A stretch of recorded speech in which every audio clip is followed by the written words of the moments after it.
پھل، جنت کے میوے، وہ ساری نعمتیں میں پانا چاہتا ہوں۔ اور یہ نعمتیں کس کو ملتی ہیں؟ اللہ کے رسول علیہ الصلوۃ والسلام نے ارشاد فرمایا کوئی بندہ پہاڑی پر رہے، اپنی بکریوں کو چرائے، اور جب نماز کا وقت ہو جائے وہیں پر اذان پڑھے اور بعد میں نماز ادا کرے، رب فرماتا میرے بندے کو دیکھو اذان دے رہا ہے اور اذان پڑھ کر کے نماز پڑھ رہا ہے، میں اس بندے کے گناہوں کو بخش دوں گا اور اسے میں جنت عطا فرما دوں گا۔ بندہ جب نماز پڑھتا ہے اللہ تعالیٰ اسے جنت کا پروانہ عطا کرتا ہے۔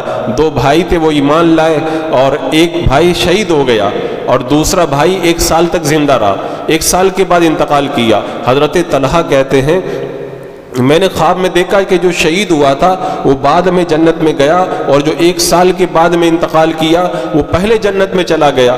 اللہ کے رسول علیہ الصلوۃ والسلام کی بارگاہ میں جا کر کے عرض کیا یا رسول اللہ، یہ تو بات نہیں سمجھ میں آئی، جو شہید ہو گیا تھا وہ پیچھے رہ گیا اور جو 1 سال کے بعد میں انتقال کیا تھا وہ جنت میں پہلے چلا گیا۔ میرے آقا علیہ الصلوۃ والسلام نے ارشاد فرمایا جس کا مفہوم یہی ہے کہ کیا اس نے 1 سال تک اور عبادت نہیں کی؟ وہ تو انتقال کر گیا تھا، یہ زندہ رہا تھا، 1 سال اور عبادت کی، 1 سال اس نے رمضان کے روزے اور بھی رکھے، 1 سال تک اس نے نمازیں اور بھی پڑھی، تو لہذا جنت کے اندر وہ پہلے چلا گیا۔ تو بندہ جب عبادتوں کے اندر اضافہ ہوتا ہے تو جنت اس کے قریب آتی ہے اور اللہ تعالیٰ اسے جنت کے اندر اعلیٰ مقام عطا فرماتا ہے، کیونکہ رب نے فرمایا کہ جو بندہ نماز پڑھتا ہے میں اسے جنت عطا کروں گا بے حساب کے، اس کے میں مغفرت فرما کے جنت عطا فرما دوں گا۔ تو ہمیں جنت چاہیے، تب بھی تو ہمیں نماز پڑھنا ہوگا۔ اور عزیزان مکرم، آپ دیکھیں بندہ چاہتا ہے کسی بڑے آدمی کا قرب مل جائے، بڑے آدمی سے میں قریب ہو جاؤں، وہ مجھ سے پیار کرنے لگ جائے، محبت کرنے لگ جائے، دنیا کے کتنے بھی بڑے ہو جائیں، اللہ کے قرب سے بڑا قرب کس کا ہوگا؟ بندہ اللہ سے قریب ہو جائے، اس سے بڑی بات کیا ہوگی؟ اور اللہ تعالیٰ کیا فرماتا ہے وَاسْجُدْ وَاقْتَرِبْ، اے میرے بندے سجدہ کر اور میرے قریب آ جا۔ یعنی بندہ جب سجدہ کرتا ہے، نماز پڑھتا ہے، تو اللہ اسے اپنے قریب کر لیتا ہے۔ میرے آقا علیہ الصلوۃ والسلام نے ارشاد فرمایا کہ بندہ سجدے کی حالت میں اللہ تبارک و تعالیٰ سے سب سے زیادہ قریب ہوتا ہے، اسی لیے فرمایا گیا کہ سجدے میں دعا مانگا کرو، کیونکہ اس وقت بندہ اللہ کے قرب میں ہوتا ہے، جو مانگتا ہے پروردگار عالم اسے عطا فرمایا کرتا ہے۔ تو ہمیں اللہ کا قرب چاہیے، رمضان المبارک میں بھی چاہیے اور ماہ رمضان کے بعد میں بھی چاہیے، اس لیے ہم ماہ رمضان گزرنے کے بعد بھی ہم نماز پڑھیں گے۔ ہم پر جب کوئی بلا ٹوٹ پڑتی ہے، کوئی نکلنے کا راستہ نظر نہیں آتا، تو راستہ کیا ہے؟ اللہ تبارک و تعالیٰ قرآن مقدس میں ارشاد فرماتا لولا انہ من المسبحین، یونس علیہ السلام کے بارے میں رب نے فرمایا اگر وہ تسبیح کرنے والوں میں سے نہ ہوتے تو مچھلی کے پیٹ میں قیامت تک رہتے۔ حضرت عبداللہ بن عباس کہتے ہیں تسبیح کرنے کا مطلب یہ ہے کہ حضرت یونس علیہ السلام دعا کرتے تھے اور نماز پڑھتے تھے، تو پتہ یہ چلا کہ رب نے قرآن مقدس میں جو یہ فرمایا ہم نے یونس کو غم سے نجات دی۔ حضرت عبداللہ بن عباس کہتے ہیں وہ دعا اور نماز کرتے تھے، تو جو بندہ دعا کرتا ہے اور نماز پڑھتا ہے اللہ تبارک و تعالیٰ اس کے لیے مصیبتیں دور کر دیتا ہے، اسے نجات عطا فرماتا ہے۔ اور اگر کوئی نماز سے دور رہتا ہے تو اللہ تعالیٰ اسے غموں کے اندر مبتلا رکھتا ہے، پریشانیوں میں مبتلا رکھتا ہے، مصائب و آلام میں گرفتار رکھتا ہے۔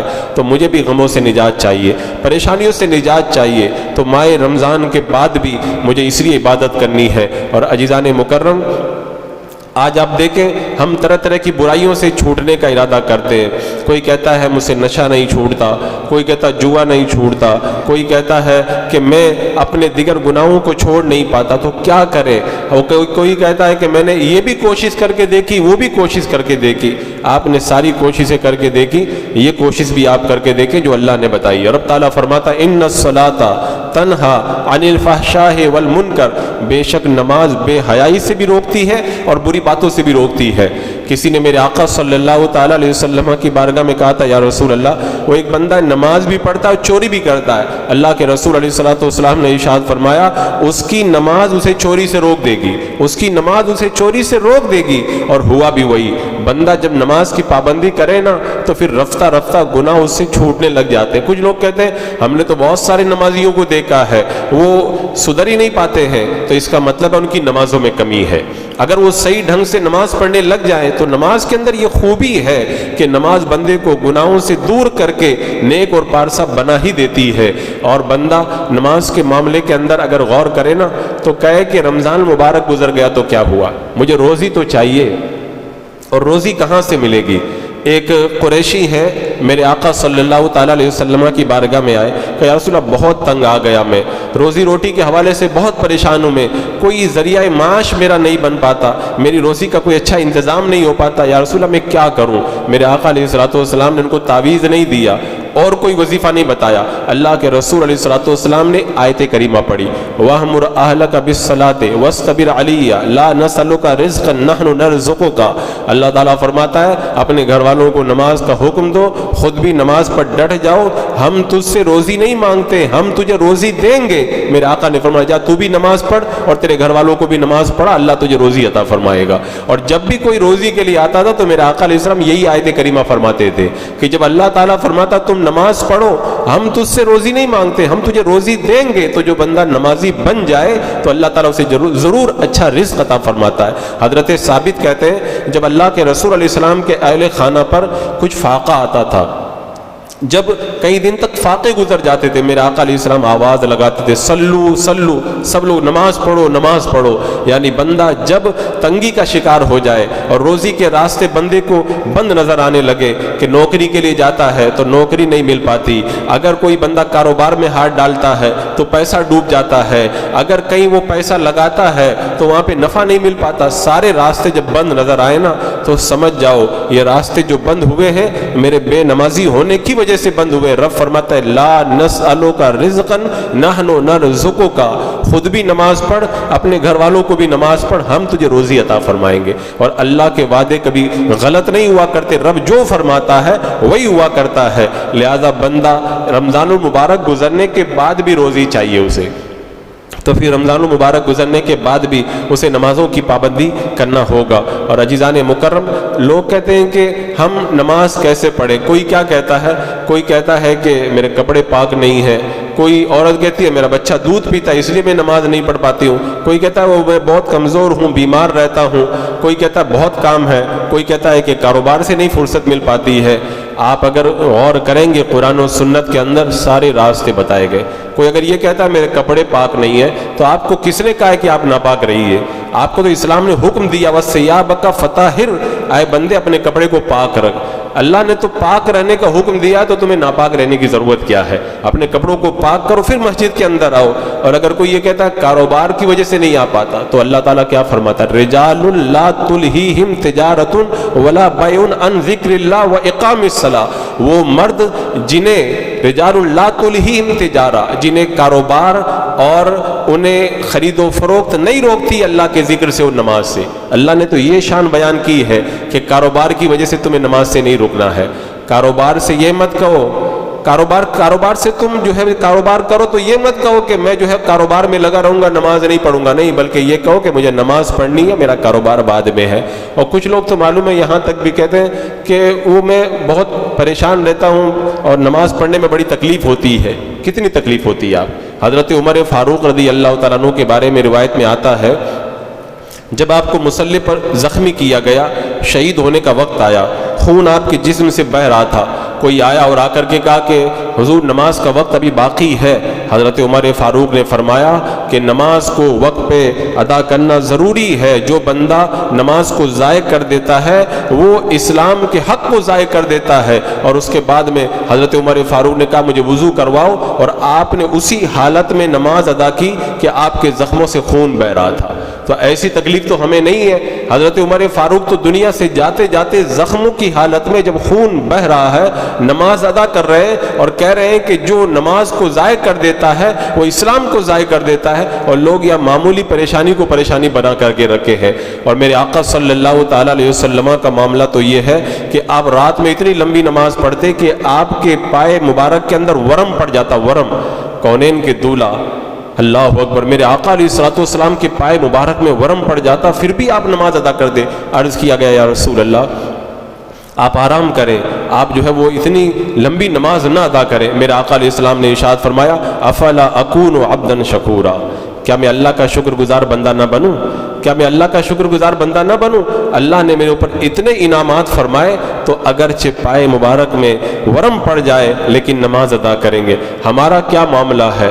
ہمارا حال تو یہ ہے اگر کوئی ہماری گاڑی بند ہو جائے دھکا لگا دے اس کا بھی شکریہ ادا کرتے ہیں، ہمارا سامان کوئی ہمارے سر پہ اٹھوا دے اس کا بھی ہم لوگ شکریہ ادا کرتے ہیں، کوئی ہمیں تحفہ لا کر کے دے دے اس کا بھی شکریہ ادا کرتے ہیں، کوئی راستہ بھول جائے راستہ بتا دے اس کا بھی ہم شکریہ ادا کرتے ہیں۔ لیکن پروردگار عالم نے جو ہمیں اتنی نعمتیں عطا فرمائی اس کا شکر ادا کرنے کے لیے مسجد میں آنے کے لیے آمادہ نہیں ہوتے۔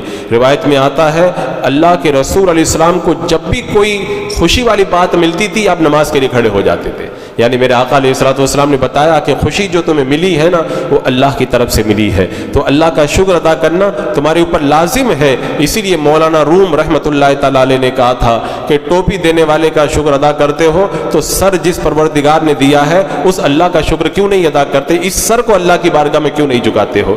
لیکن یہ ایک عجیب ہماری ٹریجڈی ہے کہ رمضان المبارک میں تو مسجدیں فل نظر آتی ہے اور ماہ رمضان گزرتے ہی لوگ جو ہے وہ حساب و کتاب لگا کر کے باہر نکلنے کی تیاری شروع کر دیتے ہیں۔ عزیزان مکرم، ماہ رمضان المبارک ہمارے درمیان آیا ہے پرہیزگار بنانے کے لیے، تو ماہ رمضان المبارک کے گزرنے کے بعد بھی ہمیں ویسے ہی نیک بن کر کے رہنا ہے۔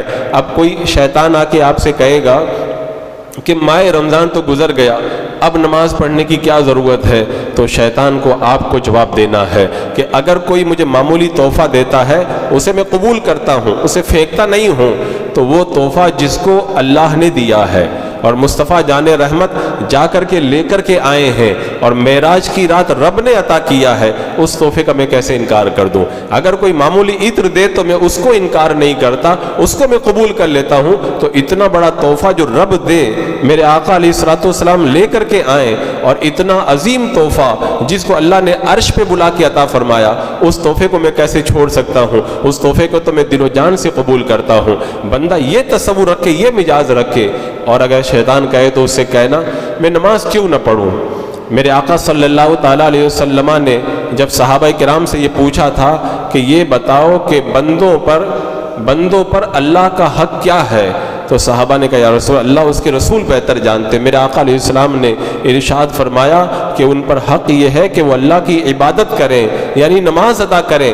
اور پھر جب میرے آقا علیہ السلام نے فرمایا کہ اگر بندے یہ کام کر لیں تو پھر اللہ پر کیا حق ہے، صحابہ نے کہا یا رسول اللہ اس کے رسول بہتر جانے۔ میرے آقا علیہ السلام نے ارشاد فرمایا پھر اللہ پر حق یہ ہے، اس کے ذمہ کرم پر یہ ہے کہ اللہ تبارک و تعالیٰ انہیں جنت کے اندر داخل کر دے اور انہیں جہنم سے نجات عطا فرما دے، او کما قال رسول اللہ صلی اللہ تعالیٰ علیہ وسلم۔ تو یہ اتنا بڑا اللہ کا جو حق ہے اس کو ہم ادا کرنے سے اگر کوتاہی کریں اور کہیں کہ یہ ماہ رمضان المبارک تو گزر گیا ہے، عزیزان مکرم ہمیں اپنا مزاج بدلنا ہوگا، ہمیں اپنا طریقہ کار بدلنا ہوگا۔ کچھ لوگ کہتے ہیں کہ ابھی تو کیا میری عمر زیادہ نہیں ہے اور جب عمر ہو جائے گی تب پڑھوں گا۔ میرے آقا صلی اللہ تعالیٰ علیہ وسلم نے ارشاد فرمایا کہ ہر نماز ایسے ادا کرو جیسے الوداعی نماز ہے۔ آج جمعہ کے اندر الوداع جمعہ پڑھنے چلے آئے ہو، لیکن میرے آقا علیہ السلام نے فرمایا ہر نماز اس طرح ادا کرو کہ یہ الوداعی نماز ہے، کیونکہ اس نماز کو پڑھ کر کے آپ جب باہر نکلیں گے تو کوئی گارنٹی نہیں ہے کہ عصر کی نماز میں آپ مسجد میں آ پائیں گے، اس سے ہو سکتا ہے اس سے پہلے آپ کا انتقال ہو جائے۔ عصر پڑھ کے آپ نکلیں، کوئی گارنٹی نہیں مغرب کی نماز آپ کو پڑھنے کا موقع ملے، ہو سکتا ہے مغرب کے وقت میں آپ کا جنازہ تیار ہو رہا ہو اور آپ مغرب پڑھ چکے ہیں تو کوئی گارنٹی نہیں ہے عشاء کی تراویح میں آپ آ پائیں گے، ہو سکتا ہے اس سے پہلے مسجد سے آپ کے انتقال کا اعلان ہو چکا ہو۔ تو میرے آقا علیہ السلام نے ارشاد فرمایا ہر نماز کو ایسے ادا کرو جیسے الوداعی نماز پڑھ رہے ہو۔ تو جو الوداعی نماز ہر نماز کو سمجھ کر کے پڑھتا ہے وہ کیسے کہے گا کہ ابھی تو بہت عمر پڑی ہے، بڑھاپے میں مسجد پکڑ لیں گے اور پھر جب عمر ہو جائے گی سارے کام نپٹ جائیں گے تب جا کر کے میں نمازیں ادا کروں گا۔ عزیزان مکرم یہ شیطان کا فریب۔ اللہ تعالیٰ ارشاد فرماتا ہے یا ایھا الذین آمنوا لا تلھکم اموالکم ولا اولادکم عن ذکر اللہ، اے ایمان والوں تمہیں اللہ کے ذکر سے تمہارے مال اور تمہارے اولاد غافل نہ کر دے۔ اس کی تفسیر میں مفسرین فرماتے ہیں ذکر اللہ سے مراد ہے 5 وقت کی نمازیں، یعنی تمہاری اولاد اور تمہارے مال تمہیں نمازوں سے نہ روک دے۔ لوگ یہی تو کہتے ہیں وہ کاروبار کا مسئلہ ہے اور کوئی اولاد کا مسئلہ بناتا ہے، کوئی کچھ مسئلہ بناتا ہے۔ اگر تم نے اپنی اولاد اور مال کی وجہ سے اللہ کی اس عبادت کو ضائع کیا، نمازیں نہ پڑھی، تو پھر رب نے فرما دیا کہ تمہارے لیے ہلاکت ہے اور خسارہ ہے۔ تو کون بندہ ایسا خسارہ گوارا کرے گا؟ اور اس کے علاوہ بندہ یہ بھی تو چاہتا ہے کہ میں اللہ سے بات کروں۔ کون نہیں چاہتا؟ دنیا کا جو معمولی کوئی عہدے دار ہوتا ہے، آدمی اسے اپارٹمنٹ لیتا ہے بات کرنے کے لیے، اس کے پاس چکر لگاتا ہے مہینوں۔ یہ چھوٹے موٹے نیتا بھی ٹائم نہیں دیتے۔ اللہ کا کتنا کرم ہے، یہاں پہ کوئی اپارٹمنٹ نہیں لینا پڑتا، آپ دروازہ رب کا کھلا جب چاہے اللہ کی بارگاہ میں آ جائے۔ یہ رب کا کرم ہی تو ہے۔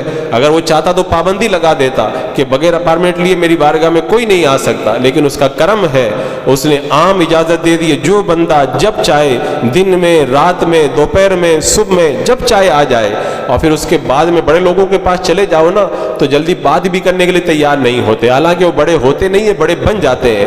سب سے بڑا اللہ اکبر، اللہ سب سے بڑا ہے۔ اس کی بارگاہ میں کون نہیں جانا چاہے گا؟ کون بات نہیں کرنا چاہے گا؟ اللہ کے رسول علیہ الصلوۃ والسلام ارشاد فرماتے ہیں جب بندہ نماز پڑھتا ہے تو اللہ سے باتیں کرتا ہے۔ جب بندہ نماز پڑھتا ہے تو اللہ سے باتیں کرتا ہے۔ اسی لیے حضرت مولا علی رضی اللہ تعالیٰ عنہ فرماتے ہیں جب میرا دل چاہتا ہے کہ میں اللہ سے باتیں کروں تو نماز کی نیت کر کے کھڑا ہو جاتا ہوں، اور جب میں یہ چاہتا ہوں کہ اللہ مجھ سے باتیں کرے تو میں قرآن کھول کر کے بیٹھ جاتا ہوں۔ بندہ جب قرآن کھول کے بیٹھ جاتا ہے تو اللہ کی باتیں اسے پڑھنے کا موقع ملتا ہے، اور جب بندہ اللہ اکبر کہہ کر نماز پڑھتا ہے تو وہ خود اللہ سے باتیں کرتا ہے۔ اے اللہ الحمدللہ رب العالمین، سب تعریف تیرے لیے ہے، تو رحمان ہے، رحیم ہے، مالک یوم الدین ہے، ہم تیری عبادت کرتے ہیں، تجھی سے مدد چاہتے ہیں، اللہ میں سیدھے راستے پہ چلا۔ بندہ نماز پڑھتا اللہ سے باتیں کرتا۔ کون نہیں چاہے گا میں اللہ سے؟ کیا صرف رمضان المبارک کے مہینے میں اللہ سے باتیں کرنا چاہتے؟ بندہ رمضان میں بھی یہی چاہتا ہے، ماہ رمضان کے گزرنے کے بعد بھی بندے کی تمنا یہ ہوتی ہے کہ اللہ سے میں باتیں کروں۔ تو لہذا شیطان بہکائے تو اسے کہنا رمضان گزر گیا تو کیا ہوا، مجھے اب بھی تو رب سے باتیں کرنی ہے۔ اور پھر ایک بہت بڑی بات اور بھی ہے، وہ حدیث ایک روایت میں آیا ہے کہ قیامت کے دن اللہ تبارک و تعالیٰ ایک بندے سے پوچھے گا کہ اے بندے تو نماز کیوں پڑھتا تھا، تو عبادت کیوں کرتا تھا؟ تو بندہ کہے گا اے اللہ میں نے تیری جنت کے بارے میں سنا تھا، تیری جنت بڑی شاندار ہے، تو اسی کی امید کے اندر میں تیری عبادت میں رات دن لگا رہتا تھا، پیاسا رہتا تھا، بھوکا رہتا تھا، میں نمازیں پڑھتا تھا۔ رب فرمائے گا جا میں نے تجھے جنت عطا کر دی، تیرا جو چیز چاہے وہ جنت کے اندر تو نعمتیں حاصل کر۔ ایک اور بندے سے اللہ پوچھے گا تو نے میری عبادت کی کیوں کی؟ وہ بندہ کہے گا مولا تیری جہنم کے بارے میں نے سنا تھا، وہاں کے خوفناک اور ڈراونے عذاب کے بارے میں نے سنا تھا، مجھے ڈر لگتا تھا، اے پروردگار عالم اس لیے میں تیری عبادت کرتا تھا تاکہ جہنم سے بچ جاؤں۔ رب فرمائے گا میں نے تجھے جہنم سے بچا لیا، جا جنت کے اندر نعمتوں سے فائدہ اٹھا۔ پھر اللہ تبارک و تعالیٰ ایک بندے سے فرمائے گا اے بندے تو میری عبادت کیوں کرتا تھا؟ تو بندہ کہے گا مولا میں تیرا دیدار کرنا چاہتا تھا، میں تجھے دیکھنا چاہتا تھا، اس لیے میں تیری عبادت کرتا تھا۔ رب فرمائے گا میں نے تجھے انعام و اکرام بھی دیے، تجھے بے شمار دولتیں بھی دی، اور اے میرے بندے آج تو جی بھر کے میرا دیدار کر لے۔ کون اللہ کو نہیں دیکھنا چاہے گا؟ ہر بندہ یہ تمنا کرتا ہے کہ میں اللہ کو دیکھوں، تو ماہ رمضان میں یہ تمنا ہے تو رمضان کے بعد بھی یہ تمنا رہنی چاہیے۔ رمضان کے بعد یہ تمنا ٹھنڈی نہیں پڑنی چاہیے، ماہ رمضان کے بعد میں ان آرزوؤں کے اوپر اوس نہیں پڑنی چاہیے، یہ امیدیں اور یہ یقین برقرار رہنا چاہیے اور اس کی تیاری رہنا چاہیے۔ اگر کوئی ماں باپ ناراض ہو جائے بندے کو چین نہیں آتا ہے، اگر دوست روٹ جائے تو پورا دن اجڑا اجڑا سا لگتا ہے، اگر کوئی اپنا قریبی اگر ناراض ہو جائے تو بندے کی دنیا اجڑ کر کے رہ جاتی ہے۔ روایت میں آتا ہے کہ جو بندہ قصداً جان بوجھ کر نماز چھوڑتا ہے، قیامت کے دن جب اللہ سے وہ ملاقات کرے گا، اللہ اس حال میں اس سے ملاقات کرے گا کہ اللہ اس سے ناراض ہوگا۔ آپ تصور کریں کیسا سخت وقت ہوگا وہ جب اللہ تبارک و تعالیٰ بندے سے ناراض ہو کر کے بندے سے ملے گا، اس وقت بندے کے پاس کیا بچے گا؟ عزیزان مکرم اگر رب کو ناراض نہیں کرنا ہے تو پھر ہمیں تب بھی نماز پڑھنا ہوگا۔ شیطان بہت ساری باتیں لا کے تمہیں بہکانے کی کوشش کرے گا، ہر ایک کا جواب تمہیں دینا ہے، تمہیں اس سے کہنا ہے کہ ماہ رمضان میں جیسے مجھے ضرورت تھی ماہ رمضان کے بعد بھی مجھے ضرورت ہے، ماہ رمضان میں مجھے روزی چاہیے تھی بعد میں بھی چاہیے، ماہ رمضان میں مدد چاہیے تھی، بعد میں بھی چاہیے۔ ماہ رمضان کے اندر مجھے عزت چاہیے تھی، بعد میں بھی ضرورت ہے۔ مجھے اللہ کا قرب آج چاہیے تو ماہ رمضان کے بعد بھی چاہیے۔ مجھے رب کا دیدار کی تمنا آج ہے تو ماہ رمضان کے بعد بھی ہے۔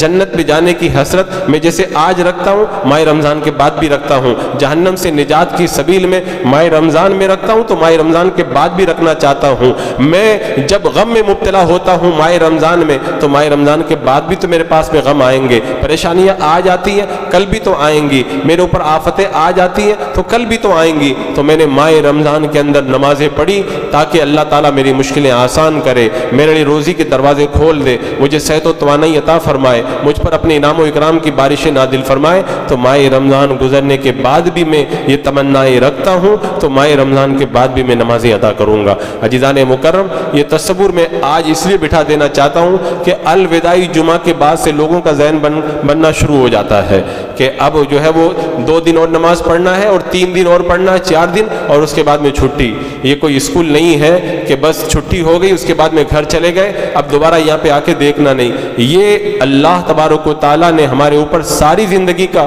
فریضہ لازم کیا ہے۔